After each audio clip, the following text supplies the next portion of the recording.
अस्सलाम वालेकुम स्टूडेंट्स।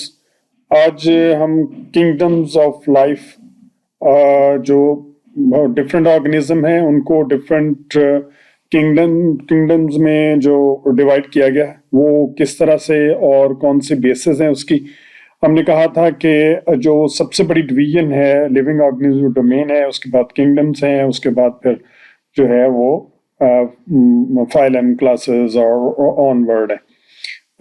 तो किंगडम्स शुरू में जो है वो दो ही किंगडम्स कहा जाता था कि ये किंगडम प्लांटी है, किंगडम एनिमेलिया है। इसकी एक लंबी हिस्ट्री है, खासतौर पे जो जब टैक्सोनॉमी शुरू हुई तो बिल्कुल दो ही ग्रुप्स जो हैं वो समझे जाते थे बड़े लिविंग ऑर्गेनिजम्स के। लेकिन in 1969 Robert H Whittaker described a system of classification that distinguished between kingdoms according to cellular organization and mode of nutrition। किस तरह उनकी सेलुलर ऑर्गेनाइजेशन कैसी है और मोड ऑफ न्यूट्रिशन, ये बहुत इंपॉर्टेंट है। वो अपना फूड किस तरह से हासिल करते हैं। इसमें ये फिगर 7.2 है, इसको हम देख लेते हैं। ये फिगर 7.2 है। तो ये बेसिकली इसमें अब 5 किंगडम सिस्टम है। One is the Plantae, fungi है या फंजाई जैसे कहते हैं आप, एनिमेलिया है, प्रोटेस्टा, मोनेरा। मोनेरा बेस पे है। मोनेरा में प्रोकैरियोट्स बैक्टीरिया वगैरह आ जाते हैं। साइनोबैक्टीरिया है। ये प्रोकैरियोट्स हम उन लिविंग ऑर्गेनिज्म को कहते हैं जिनमें जो न्यूक्लियस है उसके इर्द गिर्द मेम्ब्रेन नहीं होती, मेम्ब्रेन बाउंड बॉडीज ही नहीं होती, ठीक है, जिसमें माइटोकॉन्ड्रिया भी नहीं होता और एंडोप्लाज्मिक रेटिकुलम भी नहीं है। और मेम्ब्रेन बाउंड बॉडी कौन सी है? यस, मैं समझ रहा हूं, आपकी आवाज आ रही है मुझे कि गोल्जी कॉम्प्लेक्स जो है वो मेम्ब्रेन बाउंड बॉडी है। तो जो प्रोकैरियोट्स होते हैं उनमें मेम्ब्रेन बाउंड बॉडी नहीं होती और इस ग्रुप को हमने मोनेरा में रखा है। दूसरा ग्रुप जो है वो सिंगल सेल ऑर्गेनिज्म का है, उसको हमने प्रोटेस्ट में रखा है। बहुत शुरू से आप इनसे वाकिफ हैं। प्रोटेस्टा जो ग्रुप है ये किंगडम है अब पूरी की पूरी, और इसमें प्रोटोजोन आमतौर पे हम इनको शुरू में कहते थे। इसमें सिंगल सेल जो एक ही सेल पे मुश्तमिल ऑर्गेनिज्म है वो ज्यादातर आ गए। इसमें सिलियोफोरा है, यूग्लेनोफाइला है और फाइटा है, और उसके बाद फिर एपिकॉम्प्लेक्सा।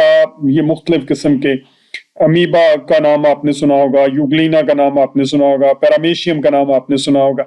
ये सारे के सारे जो हैं वो फाइलम या किंगडम प्रोटेस्टा में है। उसके बाद हमारे पास जो एक बहुत इंपॉर्टेंट किंगडम है जो in between the animal and plants हमने रखी है वो है फंजाई। फंजाई जो है ये लगते तो प्लांट जैसे हैं लेकिन ये प्लांट्स में खूबी होती है कि ये अपनी फूड खुद बनाते हैं, जिसे हम ऑटोट्रॉफ कहते हैं। फोटोसिंथेसिस करते हैं और अपना फूड खुद बनाते हैं, जबकि फंजाई जो है वो अपना फूड खुद नहीं बना सकता बल्कि ये एब्जॉर्ब करते हैं फूड फ्रॉम डिफरेंट सबस्ट्रेट। किसी अगर लॉग के ऊपर हैं, किसी जो सॉइल बेड के ऊपर हैं, मुख्तलिफ फूड आइटम्स के ऊपर ग्रो करते हैं। आपने देखा है फंगस जो है वो फ्रूट के ऊपर ग्रो कर जाता है, बेड के ऊपर कर जाता है, ग्रो कर जाता है। इसी तरीके से जो मोस्ट एडवांस है वो ग्रुप एनिमेलिया है जिसमें तमाम एनिमल्स आ जाते हैं जो other than plants and fungi है। तो ये जो एनिमेलिया है ये बुनियादी तौर पे हेटरोट्रॉफ है, अपना फूड खुद नहीं बना सकते, फोटोसिंथेसिस नहीं करते, बल्कि जो फूड प्लांट बनाते हैं मोस्ट ऑफ द टाइम उसी को ये खाते हैं। तो ये 5 किंगडम सिस्टम है और वाइटेकर ने ये 1969 में दिया था। So in recent years, new information has challenged the 5 kingdom classification system. For the first 2 billion years of life on the earth, the only living forms were prokaryotes, microbes. Fossil evidence from this early period is scanty. बहुत हमें मुबहम सा weak है, बहुत कम है। However, molecular studies of variations in base sequence of ribosomal RNA from more than 2000 organisms are providing evidence of relationship rooted within this 2 billion year period. The emerging picture is that the 5 previously described kingdoms do not represent distinct evolutionary lineage. तो वो ये कहते हैं कि जो ये बिल्कुल अलग अलग से ग्रुप नहीं है, बल्कि अल्टीमेटली इनको अगर देखा जाए तो इनका कहीं ना कहीं से एक दूसरे से मिलते हैं। Ribosomal RNA is excellent for studying the evolution. उसको हम क्यों स्टडी करते हैं, ये क्यों बेहतरीन टूल है एवोल्यूशन के लिए और स्पेशली अर्ली लाइफ के लिए, क्योंकि it is an ancient molecule and it is present and retain its function in virtually all organism। जिस तरह का आज से millions and billions year पहले था, वैसे का वैसा ही है। In addition, ribosomal RNA changes very slowly and this slowness of change called evolutionary conservation। हम एनिमल के अंदर डीएनए भी चेंज हो रहा है, एनिमल के अंदर ज़ाहिर डीएनए चेंज होता है, बहुत सारी दूसरे कैरेक्टरिस्टिक भी चेंज होते हैं, बट राइबोसोमल डीएनए में बहुत स्लो चेंज है। तो उससे हम रिलेशनशिप्स को समझना ऑर्गेनिज्म का वो आसान हो जाता है। So it indicates that the protein producing machinery of a cell can tolerate little change and still retain its vital function. Evolutionary conservation of this molecule means that closely related organisms recently diverged from a common ancestor are likely to have similar ribosomal RNA. So distantly related organisms are expected to have ribosomal RNA that are less similar, but the differences are small enough that the relationship to some ancestral molecules are still apparent। इस पैरे का मतलब ये है कि जो RNA है वो हमें बहुत माइन्यूट लेवल पे जो डिफरेंसेस हैं और सिमिलैरिटीज हैं ऑर्गेनिज्म की वो बताते हैं। बाजार हो सकता है आपको बहुत बड़ी डिस्टेंस नजर आए दो ग्रुप के दरमियान, लेकिन जब हम राइबोसोमल आरएनए स्टडी करते हैं तो हम ये देखते हैं कि ये बहुत रीसेंट पास्ट में अलहदा हुए हैं, बहुत बड़ा म्यूटेशन रेट बस बढ़ गया है जिससे उनमें डिफरेंसेस बहुत आ गए। अदरवाइज राइबोसोमल आरएनए ये बता रहा है कि ये इनका जो ओरिजिन है वो सेम था। So, molecular systems compare the base sequence in ribosomal RNA of different organisms to find number of positions in the RNA where the bases are different, and they enter these data into the computer program and examine all possible relationship among the different organisms। ये अब bioinformatics वगैरह आप कह लें या बहुत सारी जो computer used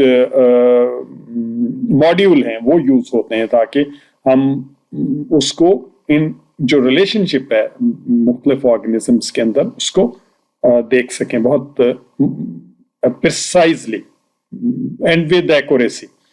the systematist then decide which arrangement of the organism best explain the data।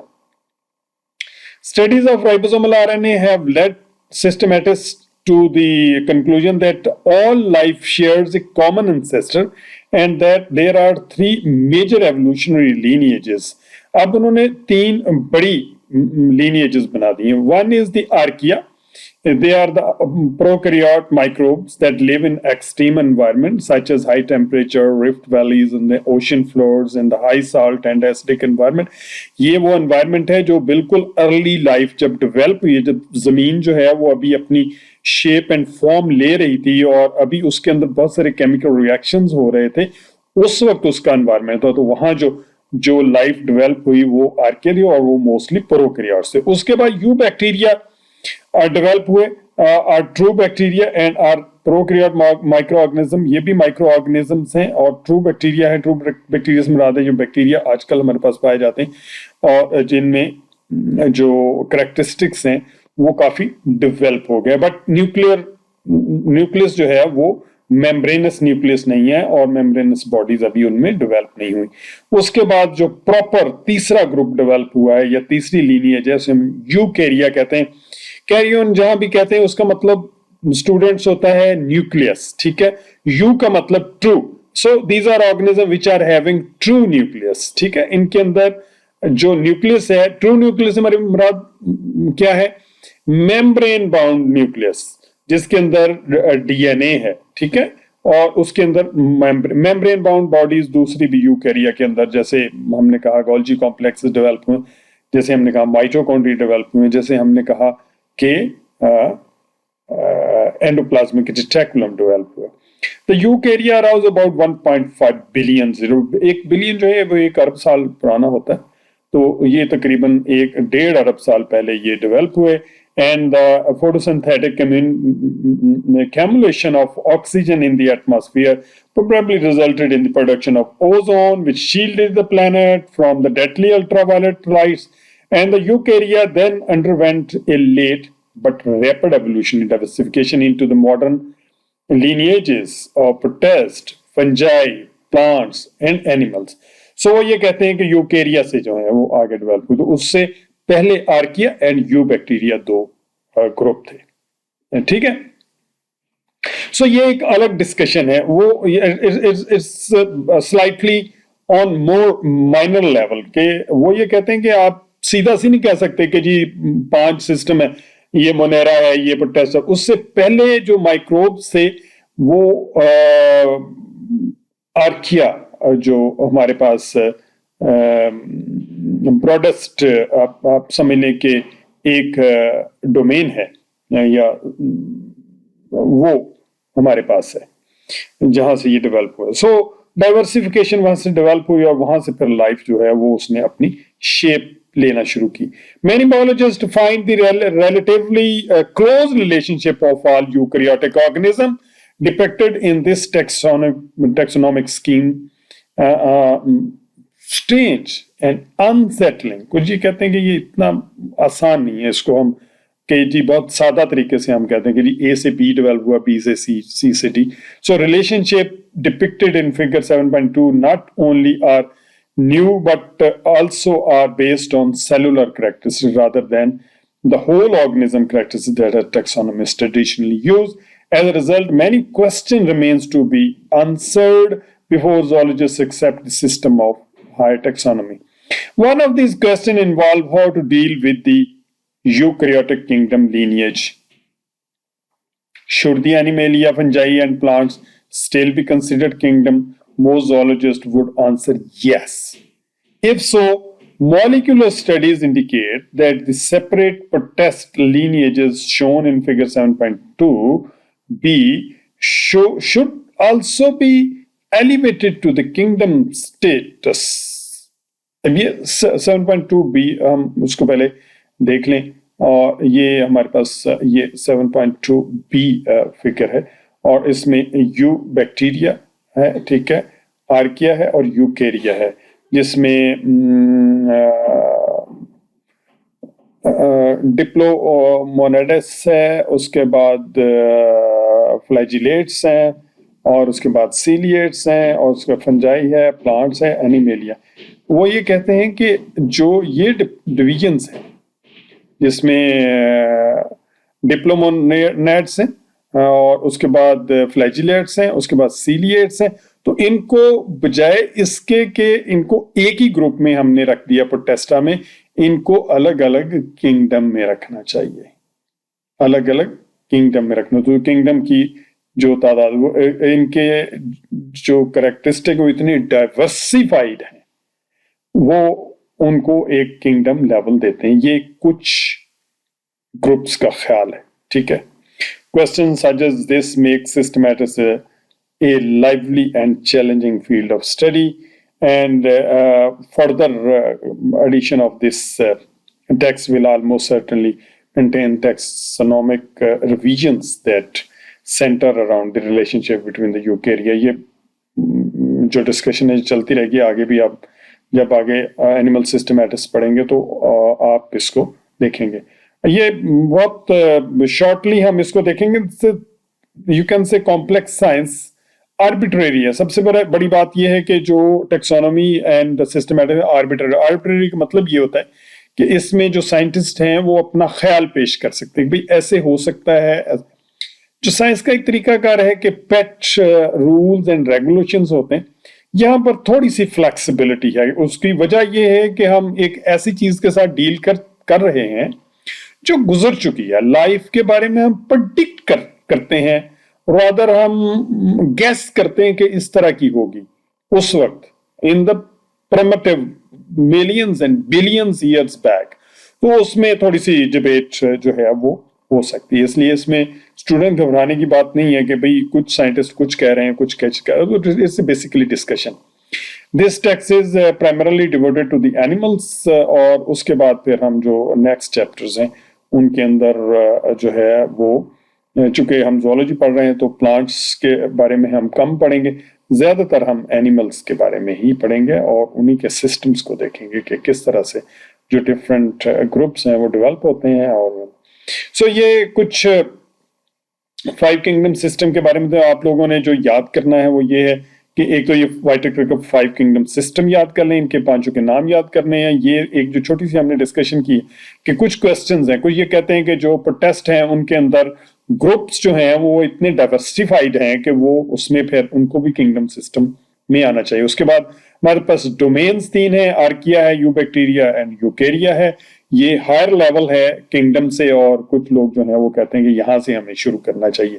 तो ये चंद एक चीजें थी जो जिनके बारे में आपको इंफॉर्मेशन होना चाहिए, और ये इनको आप जनरली पढ़ेंगे तो आपके अंदर एक पूरी पिक्चर बन जाएगी। माइंड इट स्टूडेंट्स, आप जिस स्टेज के ऊपर आप हैं इसको रट्टा नहीं लगा सकते, आपको कॉन्सेप्ट समझना है और उसके बाद ही आप इसको जो है वो इससे पूरा फायदा उठा सकेंगे। और ये जो आप पढ़ रहे हैं ये आपके बॉटनी में भी हेल्प करेगा, और आपकी जो लाइफ साइंसेस जो जनरली पढ़ते हैं, आप अगर केमिस्ट्री के स्टूडेंट हैं तो बहुत सारे स्टूडेंट जो बायोकेमिस्ट्री की तरफ जाएंगे, और उसके बाद फिर जो ये माइंड इट, ये जो आरएनए की स्टडी है, ये जो डीएनए की स्टडी है, ये बायोकेमिस्ट्री की स्टडी है। एंजाइम आप स्टडी करते हैं, बायोकेमिस्ट्री की स्टडी। तो ये मत समझिए कि ये जोलॉजी का कोर्स है तो ये माइनर है और हम इससे बस ठीक है जान छुड़ा लेंगे और एक आध सेमेस्टर पढ़ के, तो ये आपको बहुत हेल्प करेगा। इसलिए कॉन्सेप्ट अपने डेवलप करें। मैं बार बार आप लोगों से कहता हूँ कि अपने कॉन्सेप्ट डेवलप करें, तो आपके लिए फिर ना लिखना मुश्किल होगा और ना ही पेपर अटेम्प्ट करना।